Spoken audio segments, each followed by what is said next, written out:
nela há. Diz a história da Bíblia Sagrada que quando Paulo estava dizendo, olha, ele chama as coisas como se não fossem, como já são. Paulo estava mostrando a exatidão de Deus. Estava mostrando para eles que através da palavra, como o próprio Deus diz, haja luz e houve luz. Deus ele estava chamando, Deus estava mostrando a sua graça, a sua soberania, e estava dizendo para ele, olha, o qual em esperança creu contra a esperança.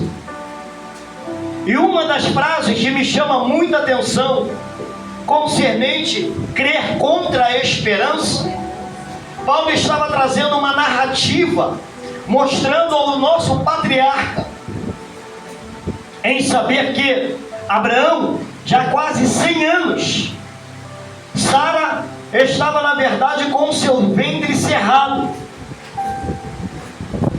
Paulo poderia fazer uma escalonagem de homens que eram verdadeiramente imbuídos na fé. Paulo poderia ter colocado e ter chamado Elias, um homem que tinha um cheque em branco escrito pelo Jeová Jireh, que ele simplesmente naquele momento, ele disse, olha, não vai chover durante 3 anos, e não choveu. Paulo poderia colocar o próprio Elias como um precursor.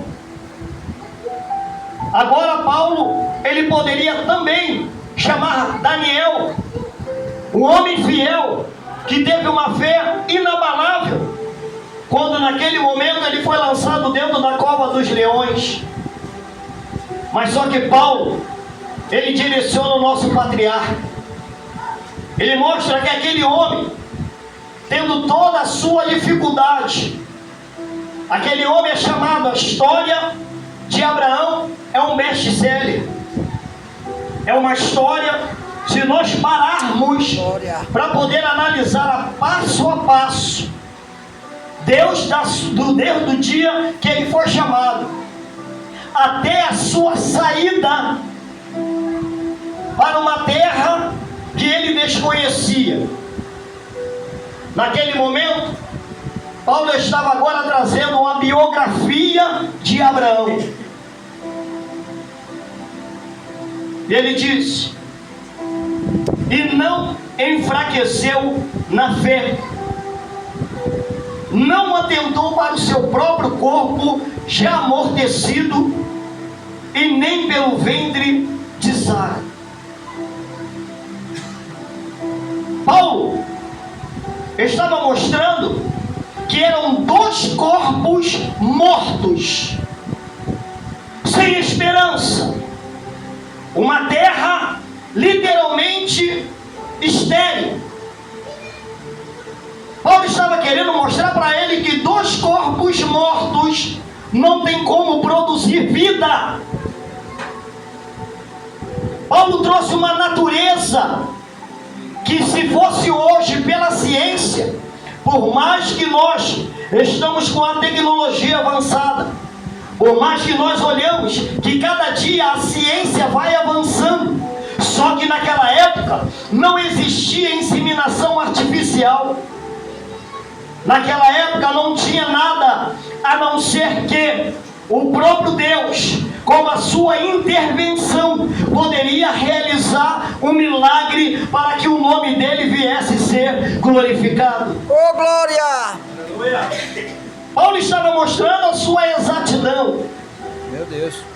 Paulo mostrava sobre uma esperança.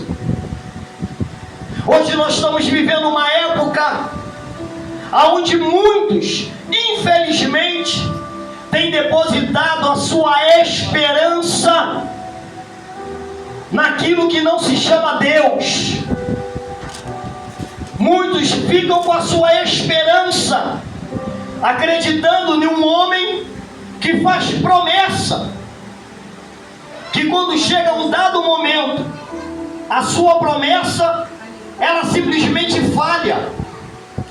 Acredita-se nas leis que estão tramitando nos dias atuais. Acredita-se que aquele homem que foi depositado o seu voto, A esperança agora crê que Ele vai trazer uma melhoria, seja em qualquer área. Só que quando chega no momento, aquela promessa, ela simplesmente cai no esquecimento. Mas quando nós olhamos para a Bíblia Sagrada, entendemos que Deus não é homem para que minta, e nem filho do homem para que se arrependa. Acaso Ele prometeria e não cumpriria, ou falaria e não realizaria? Aquele que começou a grande obra, Ele é fiel para poder dar continuidade e levar ela até o final. Aleluia! Esperança que muitos estão deixando pelo meio do caminho. São pessoas que abraçaram a esperança em falácias de muitos que se entristeceram. Hoje estão pelo meio do caminho. Hoje simplesmente não tem mais o desejo de poder estar na casa de Deus, porque foram promessas infundáveis. Promessas simplesmente que muitos prometem, mas não há condições de poder realizar. Paulo estava mostrando que Abraão, ele abraçou a palavra, ele abraçou aquilo que Deus ele tinha prometido, e ele não duvidou. Oh Deus! E uma das coisas que ele poderia muito bem atentar, sabendo que Sara era estéril, sabendo que Sara não tinha condições alguma de poder simplesmente gerar um filho. Se nós formos olhar pela revista, pelas plataformas digitais, vamos ver quantas mães que têm o desejo de poder gerar um filho. Isso é um sonho de qualquer uma mãe. Isso é um sonho de qualquer uma família. Só que Abraão, ele não atentou. A Bíblia diz que ele não olhou. Ele poderia simplesmente questionar. Ele poderia duvidar, de dizer como isso vai acontecer. Não tem como. Dentro das suas indagações, ele poderia, dentro dos seus particulares, virar para Deus e dizer: como pode? Senhor, não tem como. Olha a situação da minha esposa, ela é estéril, ela não gera, o seu ventre é morto, não tem como produzir. Mas só que Paulo estava ali narrando e dizendo que ele creu contra a esperança. Acreditar, ter fé, não é para qualquer um. Ter fé, enquanto as coisas norteiam do jeito que nós estamos querendo, as coisas estão acontecendo, é fácil. Mas quando nós estamos em terra estéril, quando as intempéries da vida nos alcançam, quando o dia mal bate na nossa porta, quando o desemprego chega, quando a notícia que não é favorável chega, bate na nossa porta, aí que nós começamos a observar que nível nós estamos e que grau de fé nós estamos vivendo. Será que nós conseguimos enxergar, conseguimos ver e vivenciar, caminhar no meio de um caos?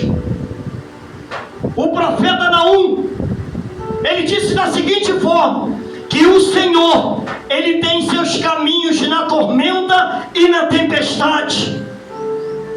Caminhos! Paulo estava dizendo que Abraão, ele não questionou, ele continuou no seu caminho. Glória.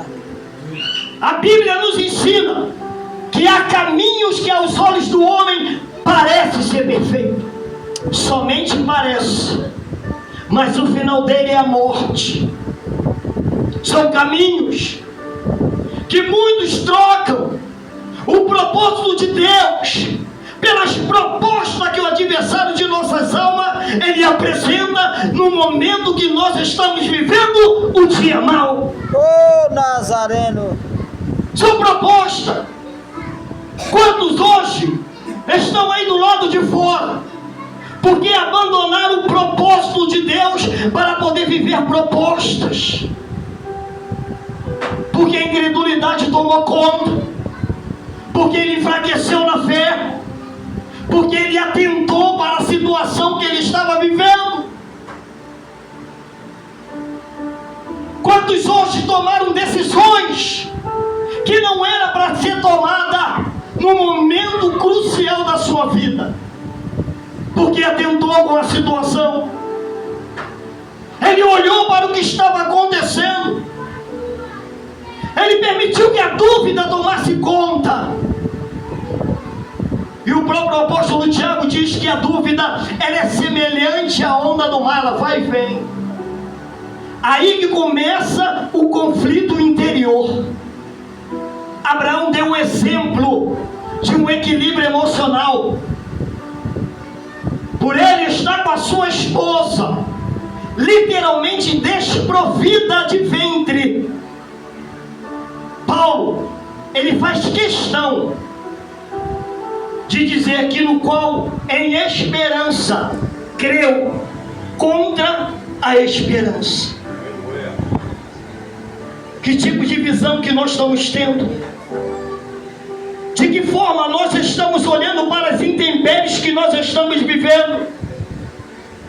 Como nós temos visto a situação que nós estamos tratando, que nós estamos atravessando? Que tipo de visão nós estamos tendo? Não conseguimos mal olhar para aquela pessoa que um dia estava dentro da casa de Deus, estava adorando, estava glorificando, estava enaltecendo o nome do Senhor. Hoje,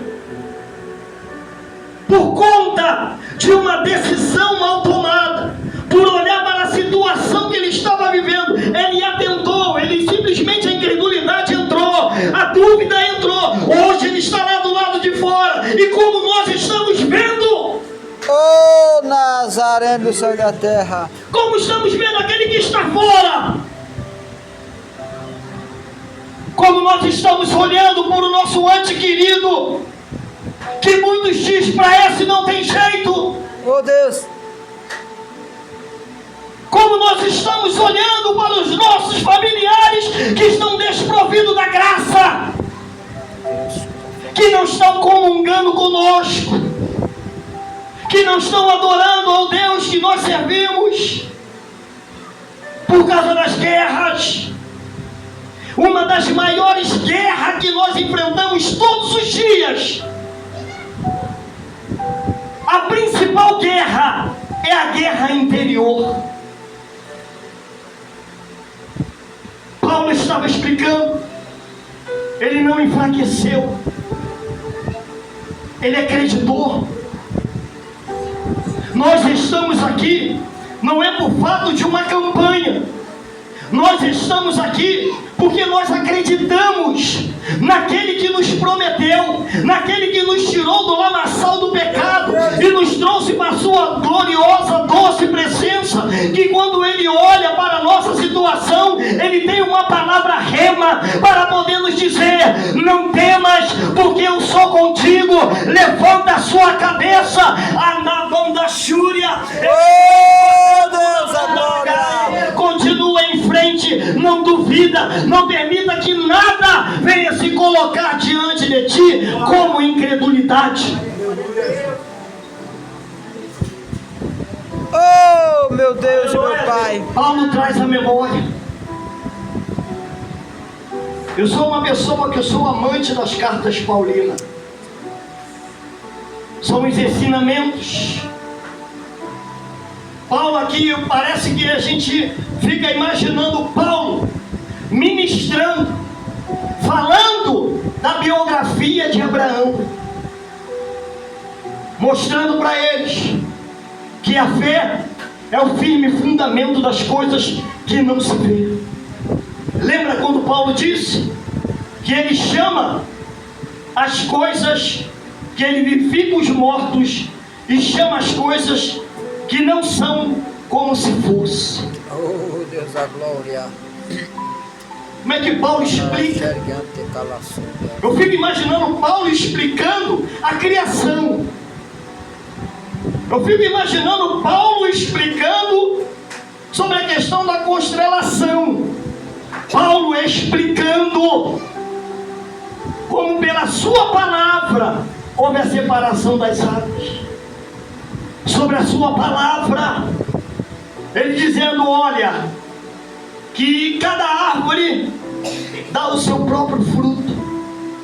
Eu fico imaginando Paulo ali, descendo a criação, mostrando que esse Deus, que nunca perdeu o controle, até o dia de hoje, nós estamos aqui porque Deus não perdeu o controle. Nós estamos aqui adorando a Ele, porque até a data presente Ele tem nos sustentado, tem nos fortalecido, tem nos dado graça, para que assim nós possamos a cada dia estar adorando a Ele na beleza da sua santidade. Aleluia!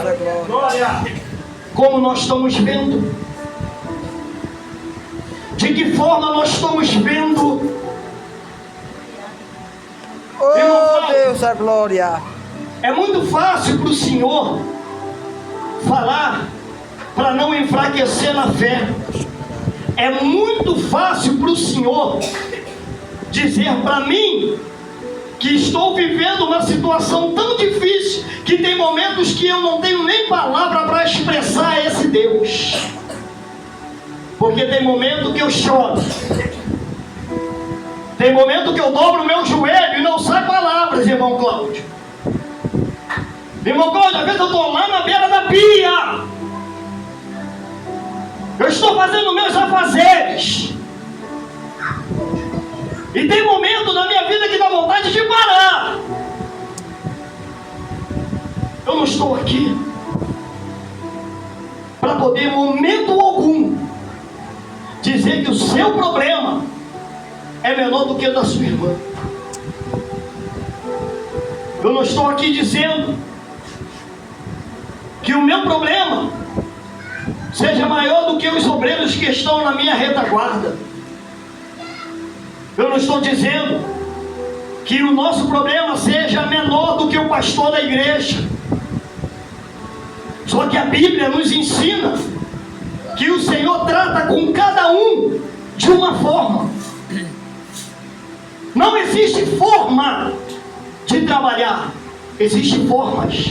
Forma não.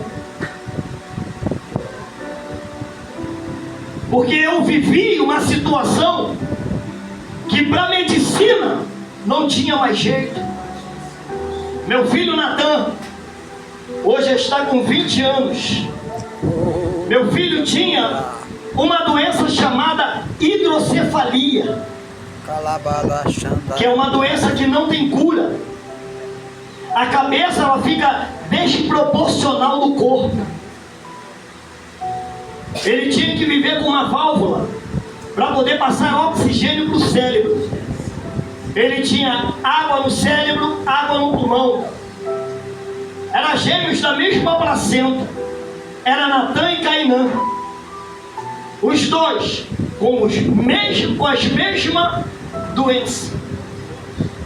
Corremos de um lado para o outro.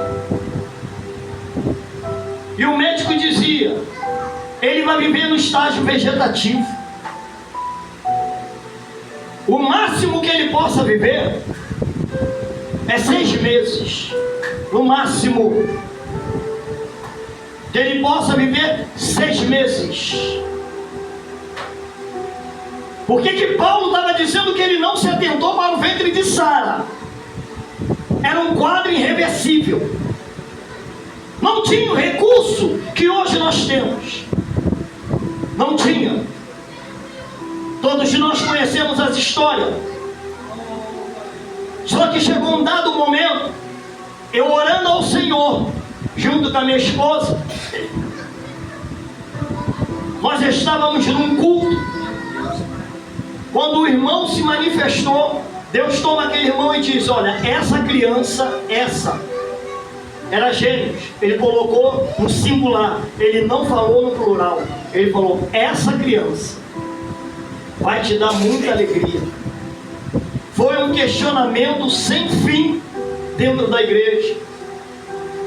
O mais importante de tudo, que quando as murmurações, os questionamentos vêm, nós temos que nos suceder, temos que se tornar surdos para as palavras ao contrário, que vêm simplesmente tentar minar a nossa fé, tentar nos enfraquecer, tentar lançar dúvida. Eu falei para ela: não importa o que os outros dizem, o mais importante é o seguinte: se foi Deus que falou, Ele vai cumprir. Seguimos em frente. Começamos, tempo passando, a barriga crescendo.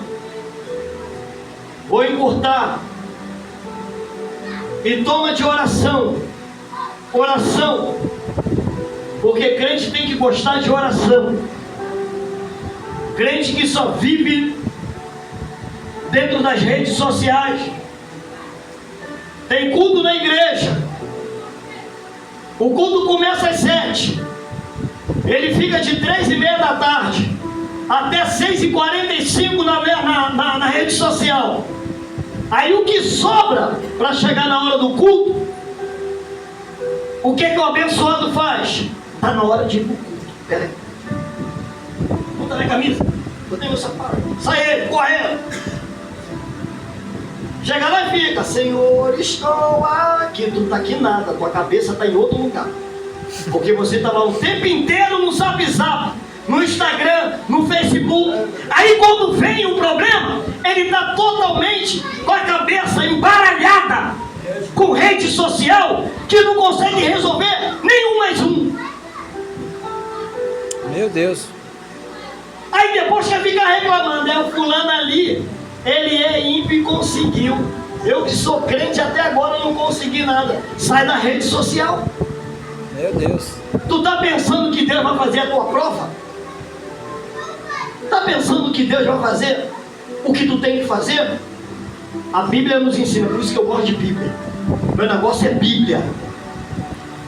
Vê a biografia de Josué.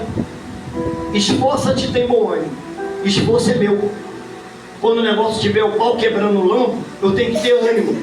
Aí ele fala: eu te ajudarei. Deus só trabalha de acordo com nossos esforços. Não vem com essa conversa fiada, dizendo: descansa no Senhor, fique em casa, vendo Netflix, fazendo maratona de série. Senhor, tem uma promessa na minha vida. Vou ficar aqui sentado, maratonando série. Cada série que passa aí, acho que é 4, sei lá, nem cor disso. E fica lá sentado. Não, eu tenho uma promessa. Aí chega até a cantar: eu tenho a marca da promessa. Ele fez a promessa. Mas para mim ficar dentro de casa de braço cruzado, ficar de conversa fiada no celular, vai ficar esperando. Aquele povo, eu vou voltar, eu não me perdi não. Aquele povo que estava lá no deserto, que quando eles saíram, era uma festa sem fim. É igual o crente quando recebe promessa, é uma alegria só. Só que quando chegou no meio, o problema todo é o meio. Que Jeová vai assim, ó, dá-lhe uma apertada aqui, ó. Aquele ânimo todo começa a diminuir. Começa a parar. Olha o que eu aprendo. O meu comportamento dentro do deserto determina o meu tempo dentro dele. Não adianta sapatear, querer tacar a cabeça na parede. Não adianta tentar fazer igual aquele povo, começar a questionar. Senhor, lá nós estávamos lá, tinha lá alface, tinha coentro, tinha alho, tinha tudo lá. E aqui no deserto, o comportamento deles levaram que não precisou nem de coveiro O próprio Deus abriu o chão, todo mundo foi para dentro e ele mesmo fechou. Acabou. Eita. Não precisou nem de coveiro. Sabe por quê? Porque quando chegou no meio, o comportamento deles fizeram eles ficarem 40 anos. O que era para ficar 40 dias, por causa de comportamento, ficou 40 anos. E tem pessoas que estão rodando por causa de comportamentos. Ah, mas eu tenho fé. Tu tem fé, mas não tem comportamento. Comportamento é fundamental. A nossa atitude, ela fala muito mais do que palavras. Tu pode ter fé, mas como é que fica o teu comportamento e a sua atitude? A minha atitude. Lembra simplesmente de Raabe? Quando aqueles espias chegaram lá, falaram: olha, nós já sabemos da sua fama. Os reis têm medo. Vocês simplesmente passaram por cima de todo mundo, segundo a minha palavra. Ela temeu, porque a fama sempre chega primeiro do que a gente. Falei para minha esposa: vamos continuar, não vamos nos atentar naquilo que nos deram. Fizemos a primeira ultrassonografia, na época não tínhamos nem recurso para isso. Deus abrindo as portas. Quando pegamos a ultrassonografia, estava lá, água no cérebro, água no tórax. 4 meses, 5 meses. O abençoado não esperou nem 7 meses, nem 9 meses, nasceu de 6 meses. Estava eu trabalhando, daqui a pouco o telefone toca e fala: irmão Cláudio, teus filhos nasceram, quer ir embora? Eu falei: não, vou continuar trabalhando, que não adianta eu ir para lá. O que eu fiz? Fui para o monte orar, para agradecer a Deus. Um lado do meu coração estava gelado e o outro lado quente. Eu tentava entender isso, eu falei: Senhor, não estou entendendo. Que um lado do meu coração estava literalmente gelado e o outro quente. Desci, agradeci a Deus, desci. Quando eu chego lá no hospital, no Carmela Dutra, lá no Lins, no Rio de Janeiro, aí eu falei: olha, eu sou pai dos gêmeos. A minha esposa Raquel: ah, tudo bem, pode subir. Subi. Quando eu cheguei lá, as residentes estavam tudo assim no canto. Aí virou, eu perguntei: não, eu vim ver, tu é o senhor pai do gêmeo? Eu falei: sou. Aí ela falou: pai, eu tenho 2 notícias para te dar, uma boa e outra ruim. Eu virei para ela e disse: olha, vamos fazer o seguinte, tu me dá ruim, porque a boa dá uma compensada, fica aquele equilíbrio. Ela falou: perdemos um dos seus gêmeos. Aí eu lembrei de uma parte do meu coração que estava gelada. Aí eu falei: tudo bem, e o outro? Ela disse: está ali, ó. Era o único que não estava respirando com o balão de oxigênio. O restante estava todo ali, ó, na UTI. Aí quando eu olhei, pequenininho, desse tamanhozinho, 6 meses, não tinha nem completado ainda nada. Aí eu falei para ela: qual é a probabilidade que tem dele viver? Ela falou: pai, ele é igual passarinho. Estamos conversando aqui, o senhor viver nas costas, ele já foi. O que eu fiz? Lembrei da promessa. Coloquei a mão na incubadora. Falei: Senhor, é esse que é da promessa? Se é esse, eu vou descansar meu coração. 21 dias ficou lá. Eu ali, orando, fazendo algumas pinturas, alguma reforma lá na casa, sabendo que tinha perdido um. 21 dias. Eu já não aguentava mais ficar indo e voltando, saindo do trabalho, indo e voltando para o hospital. Completou 21 dias.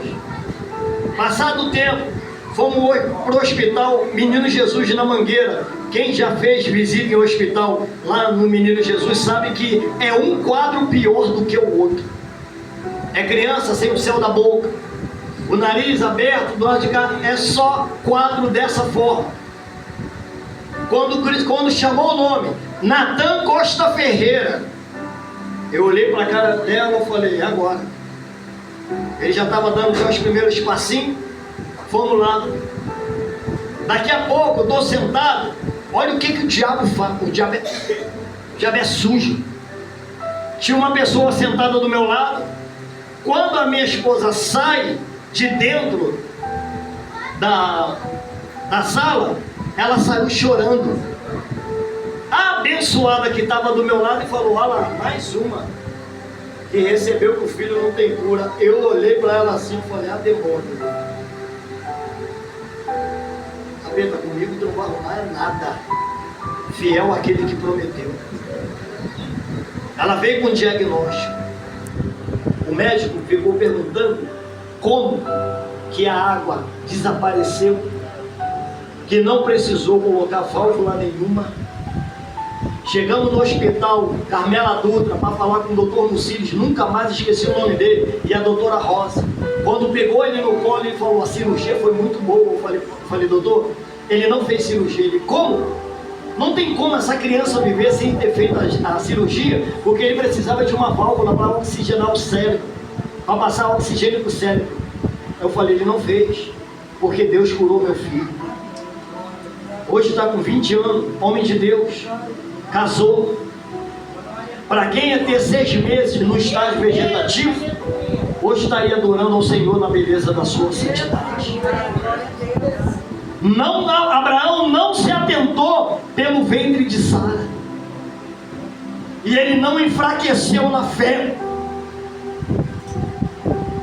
A pior coisa que o adversário de nossas almas, ele luta de tudo quanto é forma para nós enfraquecermos na fé. Homem de Deus, não é hora de enfraquecer. Não é hora de perder a esperança. Não é hora de simplesmente dizer: para mim até aqui deu. Porque Paulo estava explicando, estava trazendo uma narrativa, dizendo da seguinte forma: e não enfraqueceu na fé, não atentou para o seu próprio corpo já amortecido, pois já era quase de 100 anos, e nem tampouco para o amortecimento do ventre de Sara.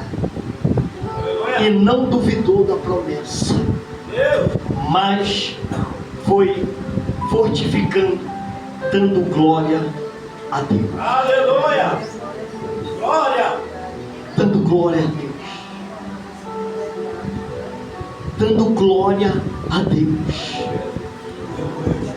Eu fico às vezes pensando que um dos legados e um dos exemplos que Paulo está dando uma narrativa de Abraão, mostrando para eles: olha, ele não enfraqueceu, ele viu que o ventre de Sara estava morto.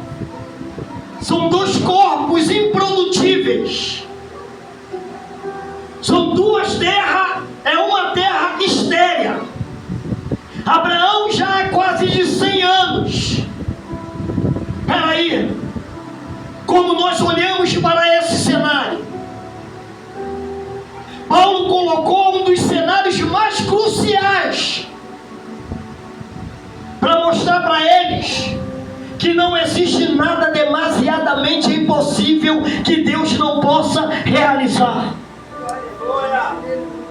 E por que muitas das vezes nós, ao invés de dar glória, ao invés de adorar ao Senhor e poder glorificar a Deus, por que muitas vezes nos momentos mais difíceis da nossa vida começamos a questionar ao Senhor?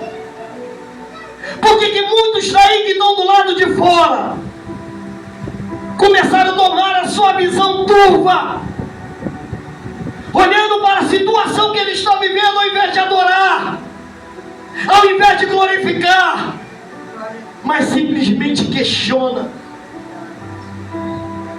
Quando eu vejo Paulo explicando o que Abraão fez, que ele não enfraqueceu na fé, mas ele foi dando glória a Deus, eu me reporto e retrocedo para me poder simplesmente sentar e analisar um homem que não questionou momento algum, o homem mais rico da terra de Uz. Quando nós nos reportamos e começamos a sentar e ler a vida de Jó, como pode? Hoje, por qualquer motivo pequeno, qualquer motivo, já é motivo de questionar, já é motivo de querer largar tudo, já é motivo de poder abandonar o posto, abandonar a chamada, abandonar a cosmovisão, a visão que Deus ele deu. São pessoas que abandonaram, hoje estão lá, não conseguem retroceder. Se pergunta qualquer trabalho evangelístico do lado de fora, você para poder perguntar: Deus tem uma obra na sua vida? Aí ele responde. Um dia eu estava na casa de Deus adorando. Aí nós, como crente, sabe, em Cristo, a gente vem com a mesma resposta: mas o que o Senhor te fez? Aí ele diz: Ele não me fez nada. Eu tomei uma decisão precipitada. Eu achava que era uma coisa, mas foi outra, e eu não suportei. A própria palavra nos ensina que Deus, Ele não dá prova além do que nós possamos suportar. Deus jamais vai dar alguma coisa que nós não possamos suportar. O próprio Cristo, Ele dizendo que no mundo nós teríamos aflições, mas teríamos que ter o quê? Bom ânimo. Ele não duvidou, mas se fortaleceu. Ele deixou aqui um segredo. Ele deixou aqui simplesmente um caminho. Porque não tem como nós nos fortalecermos dando glória a Deus, lendo a sua palavra. Não tem como nós nos fortalecermos dando glória a Deus quando nós estamos tirando períodos de oração. Ele foi fortalecendo, dando glória a Deus quando nós estamos nos períodos de jejum, em prol da nossa vida, em prol da nossa família, em prol da igreja, dando glória a Deus, adorando na beleza da sua santidade. Já tinha todos os motivos para poder simplesmente questionar. E diz a história da Bíblia Sagrada que ele temia Deus só de ouvir falar. Espera aí, Jó não tinha o exemplar da Bíblia Sagrada. Jó não tinha os manuscritos. Jó não tirava períodos de leitura. Hoje nós temos o manual da Bíblia Sagrada, e parece que é uma das maiores guerras que se enfrenta nos tempos atuais, é de poder sentar para poder meditar na palavra de Deus. Não tem como dar glória a Deus sem ter conhecimento da sua vontade. Não tem como dar glória ao Senhor se nós não passamos a conhecer a sua vontade e os seus feitos. Porque qualquer motivo hoje, você pergunta, você já não vê mais alegria? Porque a Bíblia nos ensina que a alegria do Senhor é a nossa força. Vê a dimensão daquilo que tu estás vivendo. Começa a olhar o que você está vivendo, não com um olhar de reprova, mas com um olhar de esperança. Olha para o seio da sua família. Olha para aquela pessoa que está lá, simplesmente vivendo à margem da sociedade. Olha com um olhar de esperança. Não tem ouvido a todos aqueles que dizem para esse daqui: já chegou o final. Porque enquanto nós trabalhamos para o Senhor trabalha em nosso favor. Aleluia. Enquanto nós buscamos a Ele, como a própria Bíblia nos ensina, buscai o reino de Deus e a sua justiça, e as demais coisas vos serão acrescentadas, sem preocupação. Aleluia. Eu tenho que dar glória a Deus com o meu testemunho. Eu tenho que dar glória ao Senhor com o meu comportamento. Eu tenho que reprovar as ideologias que permeiam, que tentam adentrar na mente dos jovens e dos adolescentes.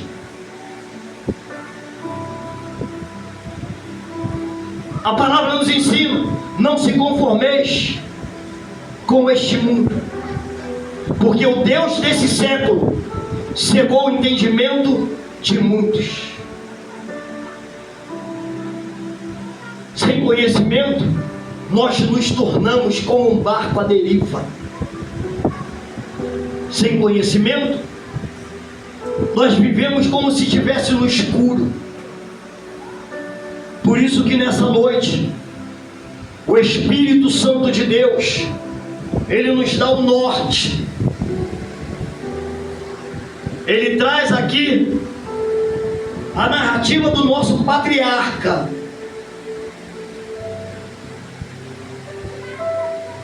Paulo estava incentivando e mostrando que as intempéries não são motivo de nos fazer parar. Que as batalhas não é para nós desistirmos, porque tem uma escalonagem de legados dentro da Bíblia, que o próprio Cristo Jesus, que foi parar na cruz do madeiro, para que nós hoje possamos estar aqui. Tudo já estava escrito, que esse dia ia acontecer. Tudo já estava escrito, que eu ia parar em outro lugar, que ia dar esse problema todo.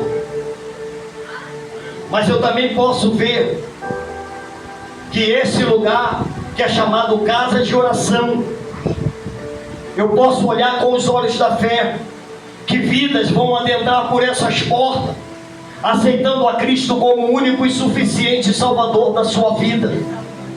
Eu acredito que pela fé, vidas serão libertas. Aleluia. Serão alcançadas. Glória. Serão literalmente libertas das algemas do adversário. Glória a Deus. Oh Deus! São jovens adolescentes que levaram palavras de maldição sobre a sua vida. Eu acredito que através das orações dos santos, essas palavras vão se tornar sem efeito, para que o nome do Senhor venha a ser glorificado através daqui desse lugar. Glória a Deus. Com a permissão, nosso pastor Maciel, que a igreja venha se colocar sobre os pés. Nós vamos orar ao nosso Deus.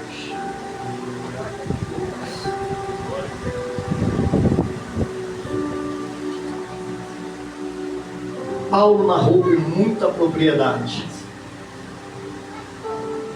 Ele não atentou e não enfraqueceu na fé.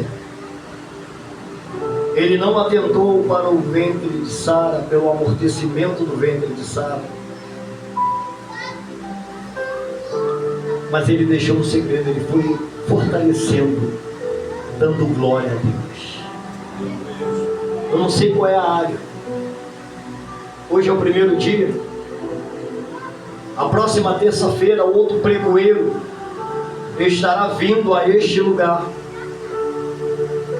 Ele vai dar continuidade com outro personagem bíblico, mostrando a sua biografia e a sua narrativa, do que ele alcançou, do que ele superou, para poder alcançar o seu objetivo, para que o nome do Senhor venha a ser glorificado. Você vai levar o seu pensamento agora dentro da área que aos seus olhos parece uma solução insolúvel.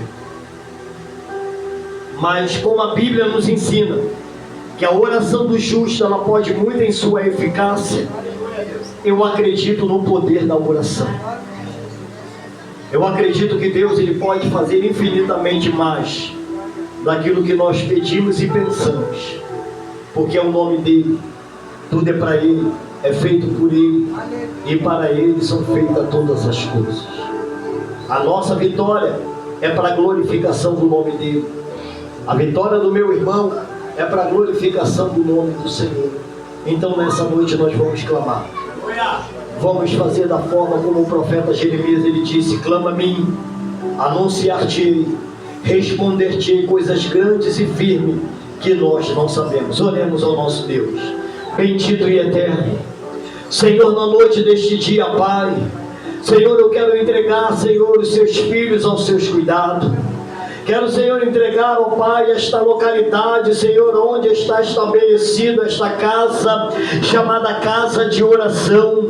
Senhor, na noite deste dia, Pai, eu quero te agradecer, ó meu Senhor, pela vida dos teus filhos, porque nós cremos, ó meu Senhor, que grandes coisas o Senhor estará realizando aqui neste lugar. Eu acredito, ó Pai, na libertação de muitos, ó meu Senhor. Ó Deus, eu acredito que pessoas enfermas entrarão por essas portas, Senhor, sobre a oração da fé. Pai, eu acredito, Senhor, que o enfermo sairá deste lugar curado. Senhor, eu creio, ó Pai, Senhor, no milagre sobrenatural de um mundo falado, surdo ouvir, do paralítico andar, do cego enxergar. Ó Espírito Santo de Deus, Senhor, tu não mudou, em ti não existe nem sombra, nem variações de dúvida, meu Senhor da glória. O Senhor nos ensinou que para ti não existe nada demasiadamente impossível. Toma, meu Senhor, este lugar nas suas mãos. Senhor, prospera o caminho dos seus filhos, remova as barreiras, remova os empecilhos, impedimentos,